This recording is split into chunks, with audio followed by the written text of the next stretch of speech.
Hallo meine Freunde, hola Madre Vista, und es geht weiter. Aus dem Streit zwischen Pietrani und Vinicius ist inzwischen ein Krieg geworden zwischen Real Madrid und Benfica Lissabon.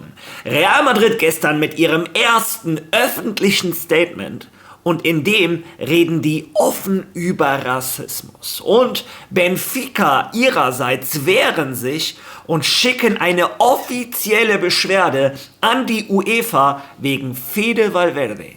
Den könnte eine harte Strafe treffen. Nebenbei kauft Thibaut Courtois einen Fußballclub und. Also, es wird auf jeden Fall ein interessantes Video. Viel Spaß dabei.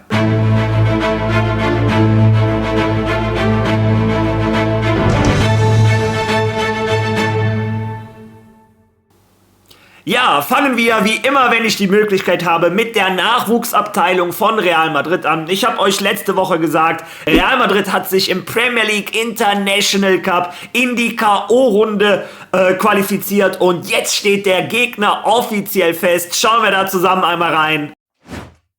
Manchester United gegen Castilla im Viertelfinale des Premier League International Cups.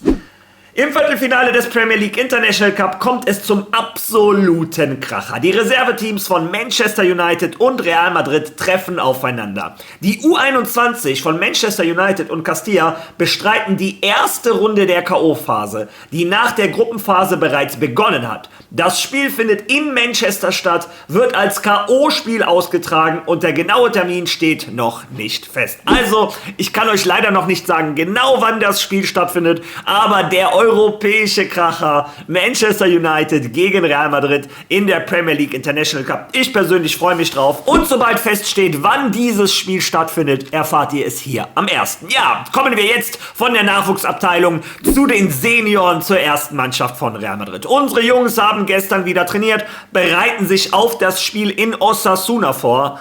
Das erste Spiel seit langer Zeit, wo wir als Spitzenreiter antreten. Letzte Saison haben wir ausgerechnet in Osasuna unter anderem die Tabellenspitze abgegeben. Naja, es war ein Teil davon. Also hoffentlich wiederholt sich die Geschichte nicht. Hoffentlich können unsere Jungs an die guten Leistungen der letzten Wochen anknüpfen und auch in Osasuna die 3 Punkte holen. Ja, wie ihr seht, die Jungs geben beim Training Vollgas.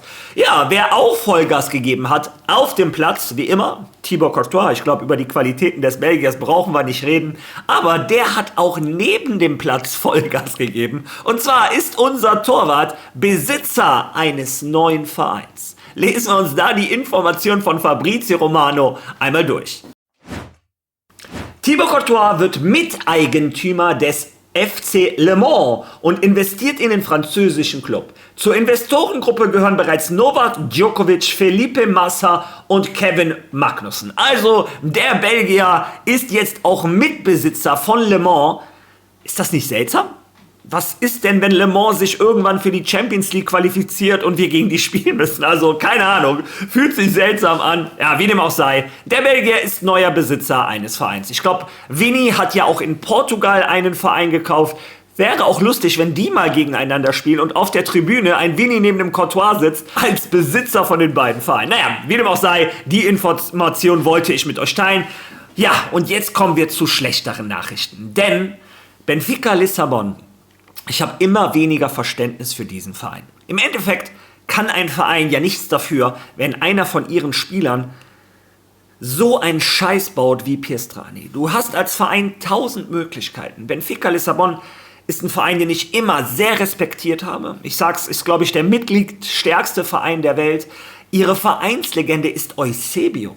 Einer der besten schwarzen Fußballer aller Zeiten. Ach, einer der besten Fußballer aller Zeiten, egal welche Hautfarbe der hatte. Aber er ist nun mal die Vereinslegende von Benfica Lissabon.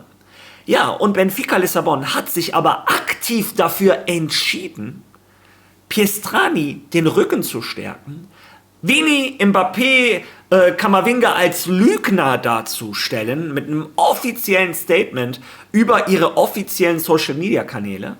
Dann kam gestern noch die Information von Mario Cortegana, dass Benfica nicht vorhat, gegen die Fans vorzugehen. Ich zeige euch mal die Bilder, die den Affen gemacht haben oder den Mann, ich weiß nicht, ob ihr den gesehen habt.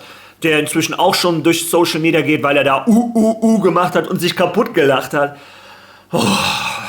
Ich muss mich bei so etwas zurückhalten. Ich werde so aggressiv. Ich weiß nicht, wie das junge Mädel sich da zurückhalten konnte. Gott sei Dank hat sie ein Video davon aufgenommen. Ja, wie dem auch sei, Benfica Lissabon hat nicht vor, gegen die Rassisten in ihrem eigenen Stadion vorzugehen. Ja, und ich nenne es heute mein Wort. Ich sage Rassisten und ich sage Rassismus. Und wenn dieses Video entmonetarisiert wird, dann ist das so. Wurde mein gestriges auch so. Also spielt das keine Rolle. Ja, wie dem auch sei, während Benfica sich entscheidet, Rassisten im eigenen Stadion nicht anzuzeigen, gehen die den Schritt nach vorne, den Schritt des Angriffs und ja, die schaffen einen gefährlichen Präzedenzfall. Denn die zeigen oder legen eine Beschwerde bei der UEFA ein, wegen dieser Szene von Fede Valverde. Und versteht mich nicht falsch. Jeder, der die Analyse des Spiels gesehen hat, weiß, dass ich in meinem Video gesagt habe, wir Madridistas hätten uns nicht beschweren dürfen, wenn Fede Valverde sich eine rote Karte abgeholt hätte. Ich hätte es als unfair gefunden, weil dadurch hätten die Rassisten meiner Meinung nach gewonnen. Denn, wie gesagt, ein Fede Valverde nach der ganzen Situation um Vini Junior war er nicht mehr derselbe. Der war auf 180 Puls. Und das ist wahrscheinlich auch der Grund, warum er da seinen Gegenspieler geschlagen hat. Muss ich sagen, eigentlich muss das VAR sich da einmischen und es muss eine rote Karte sein. Trotzdem, solche Szenen, und ich rede von einem gefährlichen Präzedenzfall, gibt es im Fußball immer wieder. Und es ist, glaube ich, meines Erachtens noch nie passiert, dass eine Mannschaft im Nachhinein wegen einer Tätlichkeit, wegen so einer Szene zur UEFA heulen gegangen ist. Ja, Benfica, ein gefährlicher Präzedenzfall, denn ihr schießt euch damit zu 100% ins eigene Bein. Wenn ihr die Büchse der Pandora einmal öffnet, könnt ihr davon ausgehen, dass andere Vereine das gegen euch in Zukunft genauso machen werden. Ja. Aber damit ihr überhaupt wisst, über was ich rede, lesen wir uns die Info zusammen. Einmal durch.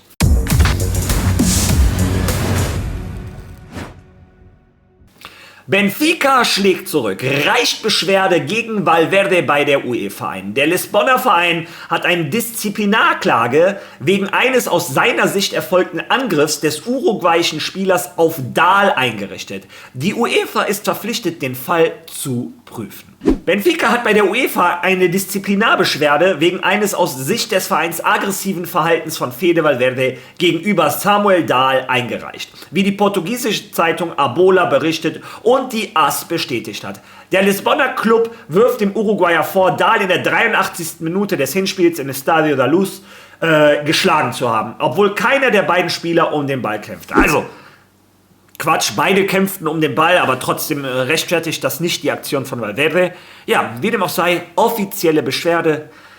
Das zeigen die an, aber die Rassisten in der eigenen Mannschaft und im eigenen Stadion nicht.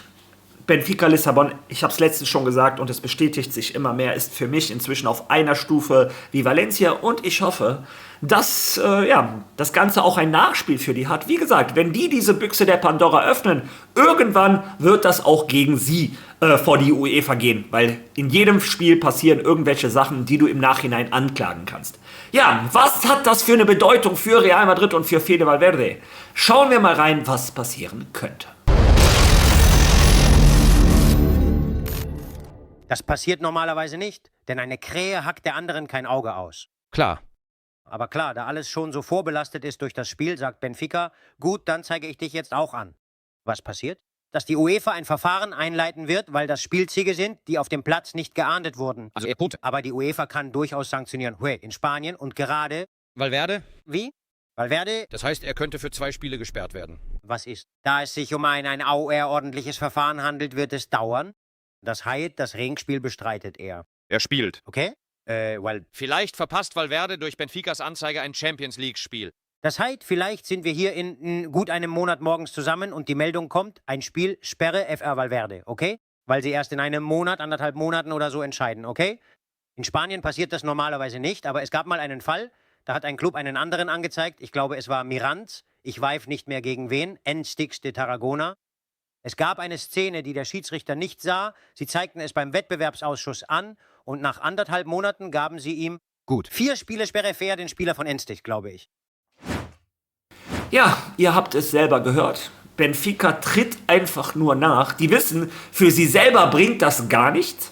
Für sie selber, Fede Valverde wird im Rückspiel definitiv dabei sein, weil das wird dauern, bis so ein Verfahren eröffnet wird. Aber es könnte sein, dass ein Fede Valverde, wenn wir uns qualifizieren sollten, ganz viele hätte, wenn und aber, das steht noch lange nicht fest, wir müssen erstmal das Rückspiel gewinnen, schauen, was dann kommt. Aber es könnte passieren, dass ein Fede Valverde in einem Viertelfinale, Halbfinale eventuell gesperrt wird. Was hat Benfica Lissabon davon? Gar nichts. Die machen das nur, weil die sich rächen wollen. Und wofür wollen die sich rächen? Dafür, dass ihr Spieler einen Spieler von Real Madrid rassistisch beleidigt hat. Also, make it make sense. Ja, so viel Achtung, wie ich in Benfica verloren habe, das ist unglaublich. Das gleiche wie bei José Mourinho, aber das wisst ihr inzwischen von meinen letzten Videos. Was hat das Ganze denn unter anderem auch verursacht? Ein offizielles Statement von Real Madrid. Ich bin ehrlich, ich habe mich gewundert, warum Real Madrid nicht schneller ein offizielles Statement veröffentlicht hat, aber inzwischen ist mir klar, warum. Lesen wir es zusammen durch, dann versteht ihr es auch. Offizielle Erklärung. Real Madrid gibt bekannt, dass es heute alle verfügbaren Beweise bei der UEFA eingereicht hat, die die Vorfälle betreffen, die sich am vergangenen Dienstag, dem 17. Februar, während des Champions League-Spiels unserer Mannschaft in Lissabon gegen Benfica ereignet haben. Unser Verein hat aktiv mit den von der UEFA eingeleiteten Ermittlungen zu den inakzeptablen rassistischen Vorfällen während dieses Spiels zusammengearbeitet. Es ist auch wichtig, die reden nicht mit vermutlichen rassistisch oder angeblich rassistisch, die reden ganz klar von rassistischen Vorfällen. Also so aktiv habe ich das in der Presse noch nirgendwo gelesen.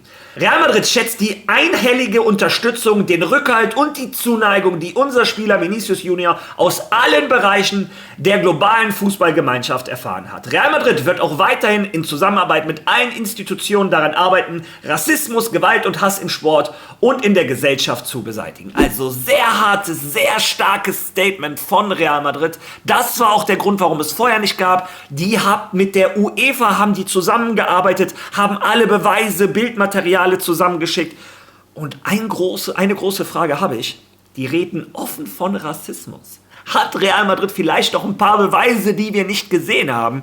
Es fällt mir unglaublich schwer, das zu glauben. Wie gesagt, dieser Typ war ja so schlau und hat sich das Trikot über den Mund gezogen. Also ich weiß nicht, was da möglich ist. Im Endeffekt haben wir aber in diesem Fall die Aussage von mehreren Real Madrid-Spielern.